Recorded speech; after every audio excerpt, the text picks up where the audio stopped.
देवादिदेव महादेव का प्रत्यक्ष और जागृत स्थान है। ऐसी ऊर्जा आज तक दुनिया ने कहीं महसूस नहीं करी है पूरी पृथ्वी पर, जो ऊर्जा कैलाश मानसरोवर पर अनुभव होती है। जितने रहस्य कैलाश मानसरोवर के हैं, मनुष्य की कोई भी अभी तक सामर्थ्य नहीं हुई है कि उन रहस्यों को जान सके। न कोई ऐसे हेलीकॉप्टर बने, न कोई ऐसी रडार बनी, न कोई ऐसे हवाई जहाज बने जो कैलाश के रहस्य का पता कर सके, जो वहाँ पहुँच सके। कैलाश मानसरोवर ये अब तिब्बत का हिस्सा है। तिब्बत जो अब चाइना के अधिकृत है।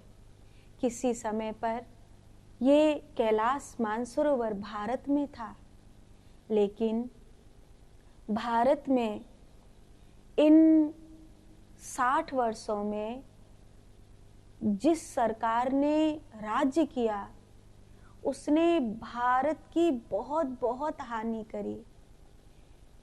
बहुत सारे निर्णय ऐसे होते हैं, जैसे अभी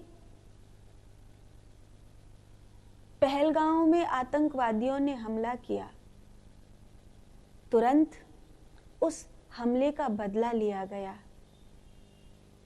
ऐसे कश्मीर में कश्मीरी पंडितों को मारा जा रहा था, लेकिन न कोई बदला लिया गया, न उन्हें बचाया गया। एक ऐसा वाक्य है जिसमें वल्लभ भाई पटेल ने पत्र लिखा है, आज भी वो पत्र सुरक्षित है। उन्होंने कहा था नेहरू जी से कि तिब्बत की रक्षा करिए और कैलाश मानसरोवर की सुरक्षा करिए। अगर चाइना ने तिब्बत को अपने अधीनस्थ कर लिया तो वो कल को भारत को भी घेरने का प्रयास करेगा। और वही हुआ, वही हुआ। यहाँ तो हिंदी चीनी के भाई भाई के नारे लगते रहे और वहाँ पर तो पूरा सब कुछ छीन लिया गया। उस समय मीडिया का युग नहीं था, उस समय कोई सोशल नेटवर्किंग, लोगों को पता ही नहीं चलता था कि हो क्या रहा है। एक बात उस समय की सरकार के प्रधानमंत्री ने कही थी, जो आज तक शिव भक्तों को और हरि भक्तों को चुभती है।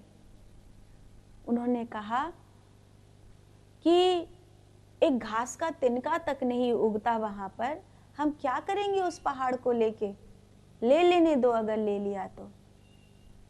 वल्लभ भाई पटेल को बहुत बुरा लगा था। और भी लोग थे,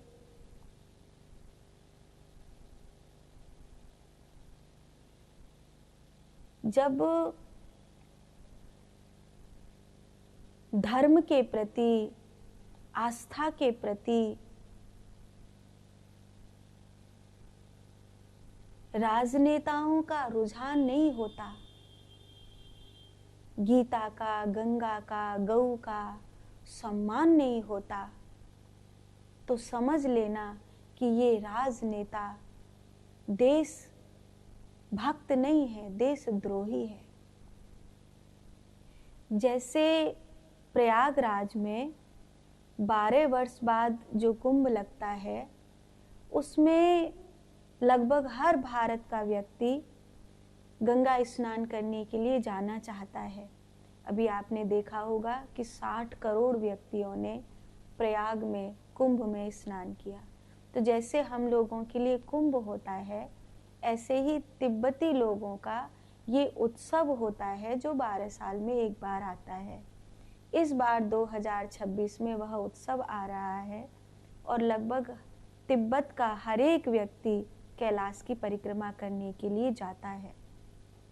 लेकिन चूंकि चाइना गवर्नमेंट के अधीनस्थ है तिब्बत, इसीलिए बहुत टैक्स बढ़ाया गया है।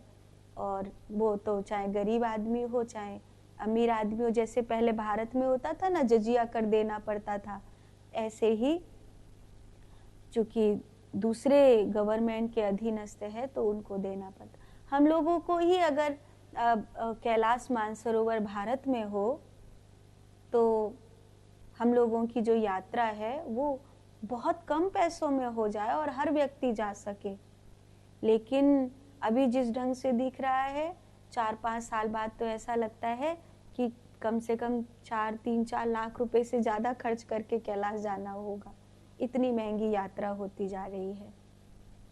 अब तो महादेव से यही प्रार्थना है कि कोई कृपा करो और अपने भक्तों के लिए थोड़े से सहज बन जाओ, थोड़े से सुलभ बन जाओ, ताकि आपके प्यारे भक्त आपके चरणों तक, आपकी सन्निधि तक सहजता से पहुंच सके।